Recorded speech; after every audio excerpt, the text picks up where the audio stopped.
صدری ویسر لی امری واحلل عقدۃ من لسانی یفقہوا قولی۔ السلام علیکم. Hello everyone. Today I will share with you the translation of unit number 7 Sultan Ahmed مسجد. آج میں آپ سے سلطان احمد مسجد کی ٹرانسلیشن کو شیئر کروں گا، اور یہ یونٹ نمبر 7 ہے for class 9. Paragraph number 1. The Sultan Ahmed masjid is one of the most impressive monuments in the world. Paragraph کی ٹرانسلیشن سے پہلے اس سبق میں ہمیں بتانا یہ مقصود ہے کہ ہم جو ہسٹوریکل پلیسز ہیں ہمارے ارد گرد ان کے بارے میں جان سکیں. بلو مسجد جو کہ استنبول ترکی کے اندر واقع ہے اس کے بارے میں جان سکیں.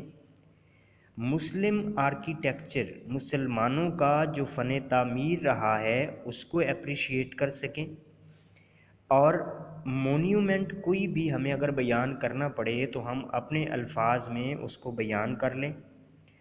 اور اس کے علاوہ جو ایڈوربز سینٹینس کے اندر ایڈوربز کا استعمال ہوتا ہے ان کی جو ویرینگ پوزیشنز ہے ان کا جو مختلف جگہوں پر ان کا استعمال ہونا ہے اس کو ہم دیکھ سکیں اگر ہم گرامیٹیکلی دیکھیں چیزوں کو. آپ کے سامنے یہ جو پوری ٹرانسلیشن آپ کے سامنے ہوگی، میں انگلش کو بھی پڑھوں گا اور ساتھ میں ٹرانسلیٹ بھی کروں گا. آپ نے سمجھنا ہے کہ کہاں کہاں پر کون کون سی چیز جو ہے وہ گرامیٹیکلی ہمیں سمجھنی ہے اور کون کون سی چیز ہے جس کا اوورآل ہمیں نالج حاصل کرنا ہے. تو ہم پیراگراف نمبر 1 جو ہے اس کی ٹرانسلیشن کو پڑھتے ہیں. دی Sultan Ahmed masjid is one of the most impressive monuments in the world. Sultan Ahmed مسجد دنیا کے، یہ جو ہمارا پہلا پیراگراف ہے اس کی ٹرانسلیشن سب سے پہلے میں کروں گا. دی Sultan Ahmed masjid is one of the most impressive monuments in the world. مسجد سلطان احمد دنیا کی پرکشش قدیم عمارتوں میں سے ایک ہے. دی Sultan Ahmed masjid is one of the most impressive ہوتا ہے متاثر کرنے والی، مونیومنٹس میں ہوتا ہے یادگار، ان دا ورلڈ دنیا میں. مسجد سلطان احمد دنیا کی پرکشش قدیم عمارتوں میں سے، اب مونیومنٹس کا میننگ ہے قدیم عمارتیں اور امپریسو کا میننگ ہے جاذب نظر یا پرکشش. It is also known as the blue masjid. اس کو نیلی مسجد کے نام سے بھی جانا جاتا ہے because of the blue tiles, نیلی ٹائلوں کی وجہ سے، دیٹ امبیلش اٹس انٹیریئر، جو کہ اس کے اندرونی حصے کو مزین کرتی ہیں. امبیلش کا میننگ جو ہے مزین کرنا بھی ہوتا ہے، اور امبیلش کا میننگ جو ہے وہ زیب و زینت بننا بھی ہوتا ہے، اور اس کا میننگ جو ہے وہ سجاوٹ کے طور پر بھی لیا جا سکتا ہے. ان نیلی ٹائلوں کی وجہ سے جو اس کے اندرون کی زیب و زینت بنتی ہیں یا اس کے اندرون کو سجاتی ہیں یا اس کے اندرون کو مزین کرتی ہیں، یہ نیلی مسجد کے طور پر بھی مشہور ہے. سچویٹڈ ان استنبول، استنبول میں واقع، the largest city in Turkey, Turkey کا سب سے بڑا شہر، and the capital of Ottoman Empire, اور سلطنت عثمانیہ کا دارالخلافہ فرام 1453 ٹو 1923، 1453 سے 1923 تک. یہ استنبول جو کہ ترکی کا سب سے بڑا شہر ہے اور جو 1453 سے لے کر 1923 تک سلطنت عثمانیہ کا دارالخلافہ رہا ہے، میں موجود یہ مسجد وہاں پر موجود ہے. It has become the most popular tourist attraction.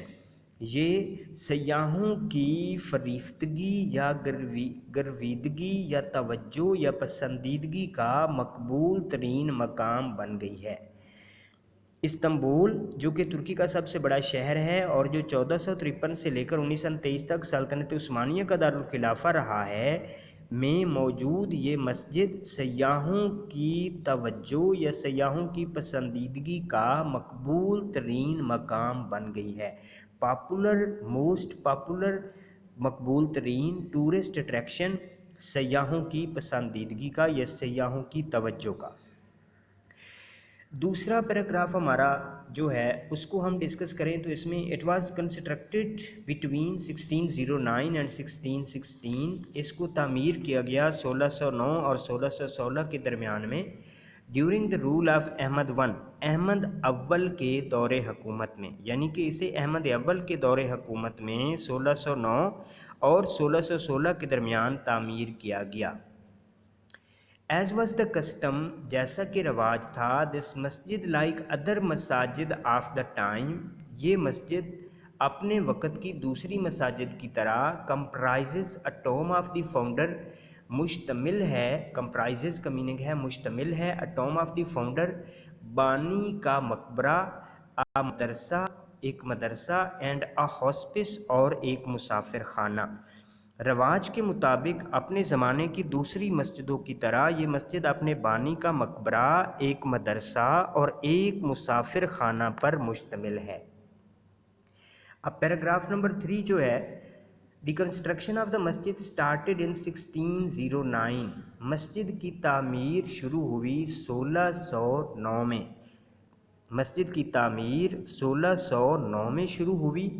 The royal architect Sedefkar Muhammad Agha was appointed by the Sultan as incharge of the project, سلطان نے شاہی ماہر تعمیرات صدفر محمد آغا کو اس منصوبے کا نگران مقرر کیا۔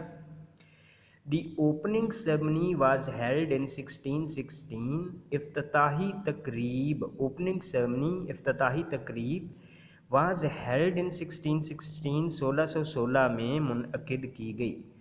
انفارچونیٹلی، بدقسمتی سے، دا سلطان could not see the completion of the masjid in his life، سلطان اپنی زندگی میں اس مسجد کی تعمیر مکمل ہوتے نہ دیکھ سکا۔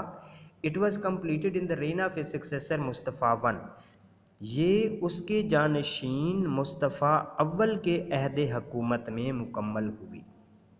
رین کا میننگ ہوتا ہے عہد حکومت، ٹھیک ہے۔ اب جو پیراگراف نمبر 5 ہے ہمارا، پیراگراف نمبر 4، اس کی طرف ہم چلتے ہیں۔ دی بلو مسجد reflects the architectural style of both the autumn Masjid and بینزنٹین church, نیلی مسجد ریفلیکٹس منعکس کرتی ہے، دا آرکیٹیکچرل سٹائل فن تعمیر، آف بوتھ دونوں کا، دی autumn Masjid Osmania Masjid, and بیزنٹینی church اور بازنطینی چرچ کے فن تعمیر کو، یعنی کہ نیلی مسجد سلطنت عثمانیہ کی مسجد اور بازنطینی گرجا گھر دونوں کے فن تعمیر کی طرز کی عکاسی کرتی ہے، یا دونوں کی فن تعمیر کی طرز کی مظہر ہے، ٹھیک ہے۔ اور یہ جو بازنطینی ہے، یہ قسطنطنیہ کا پرانا نام